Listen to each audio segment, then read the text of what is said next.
Hi everyone. We're doing 5.3 multiplying polynomials today. So we're going to run through some examples and I will build in a little bit of review of the things that we've recently gone through.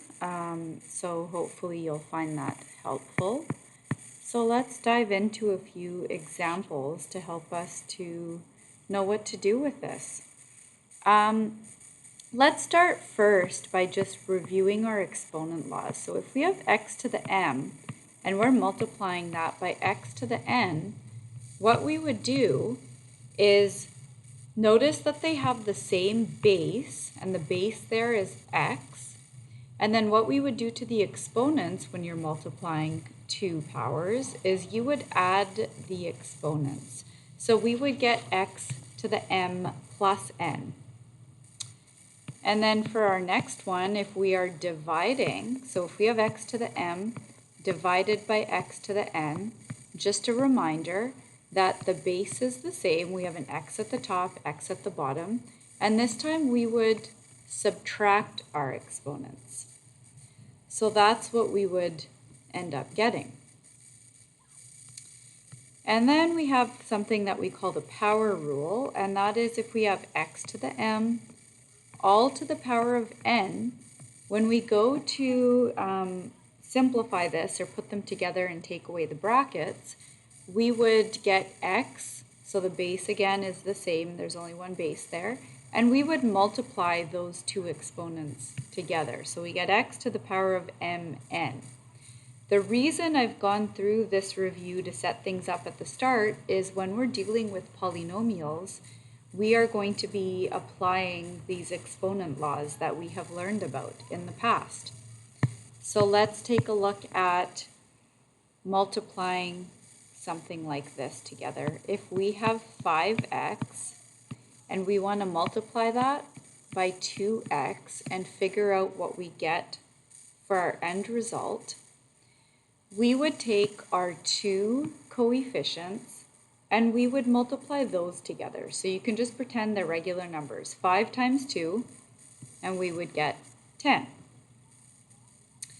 Then when we look at our exponent, our variable, we have an x there and an x there, and according to our first rule here, what that means is we would get x, and although it's not written there, there actually is a little 1 that's there if there's no number that's written up top. So we would be adding 1 plus 1. So we would get x squared for our end result here. So after going through that, here's our simplified answer or our end result. Okay, so here's another form that this could show up in. If we have 5x and we want to now multiply that by 2y, so notice the subtle difference. In the last one, we were dealing with like terms. We had x's, so we added the exponents. This time we have different variables, so we're going to deal with the coefficients just like we did in the last one. We would get x. And then we're going to deal with our variables separately. X times y just gives us xy clumped together. So we were multiplying two monomials. The answer ends up giving us one monomial, just to sort of review the terminology and the vocabulary that we learned for chapter 5. So after all that, this would be our end result or our simplified answer. This time, let's throw in a negative. We have negative x, and we are multiplying that by 7x. Okay, so this time, our coefficients are 7, and if it says negative x, that's actually like a negative 1 that's there. It's like saying negative 1 times x, but we just don't write that 1. So what we're really doing here is negative 1 times 7, and so we would get negative 7 as our coefficient in the answer. And then this is just like the first one that we looked at, where we have an x and we're multiplying that by another x. So we would actually add the exponents. The exponents aren't really there, but we can write them. It's like x to the 1 times x to the 1, which gives us x to the 2 because we add those exponents together. Okay, and then notice that it's kind of the same thing we're doing each and every time in each example. The only way to make this harder, it's not actually harder, it's just, it gets a little bit longer. We add more to it. So I could give you something like negative 2 x squared y times negative 3 x y cubed. So it's still the same thing that we're doing. This is why I like to use colors. It's an organizational thing. So especially as things get longer and more complicated, if you can stay organized and find clarity, that's going to make things so much easier for you. So if we have negative 2 times negative 3, that's actually positive 6 because we have a negative times a negative, so we end up with positives. Then we can move on to the next variable. So x squared, and we have an x there. If there's nothing written, it's actually x to the 1. So when we add those exponents together, we actually get x cubed from adding them. And then we move on to the y's. If I have y there and I have y cubed there, again, this is actually like y to the 1. So we end up with y to the 4. So this is my end result.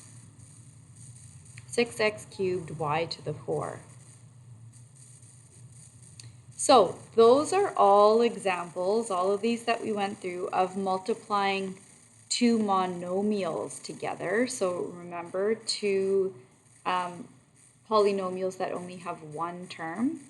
So the next step would be taking it up a level to have something like this. If I take a monomial like 4x and I multiply it by a binomial like 3x plus 7,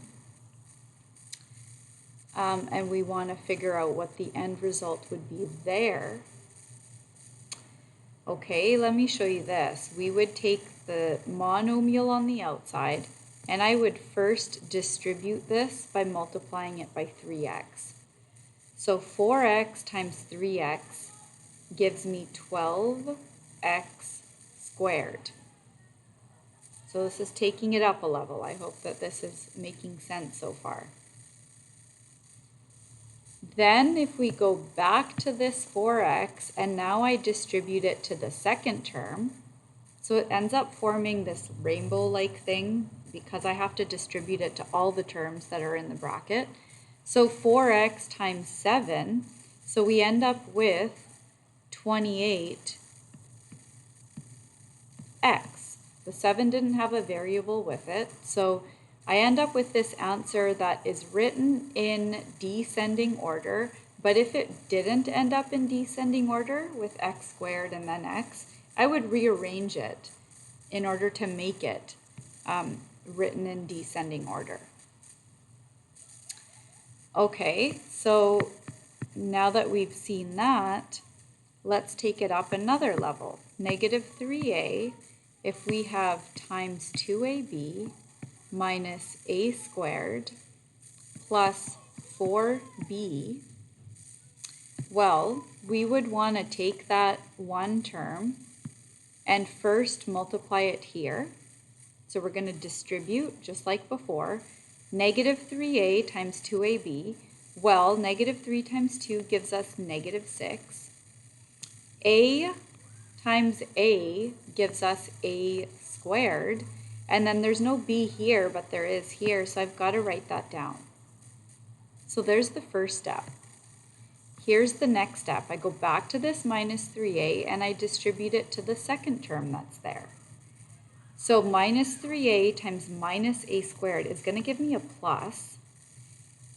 3 is the only coefficient, so that's still there. And then this is like saying a to the 1, so I would actually have a cubed as a result of that. And then for my next move, I go back to the minus 3a, and this time I distribute it to my last term. That's a lot of stuff going on, so I'm going to hide that so we can see it a little bit better. So minus 3 times 4 gives me minus 12. There's no a in the 4b here, so the a still is included, so this a here. And then there's a b there, so I've got to include a b. And so after going through that, this would be my end result after I put everything together. So I hope that you found that helpful. I'd like for you to do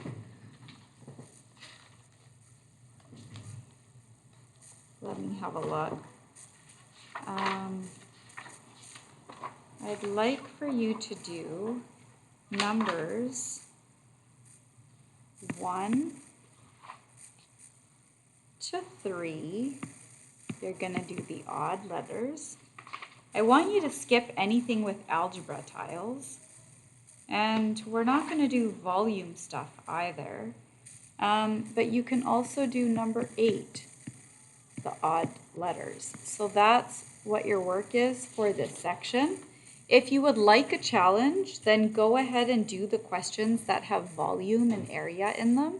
If not, these are the basics. I'd like for you to know the basics really well. The other stuff is extra, so you choose if you want to do it or not.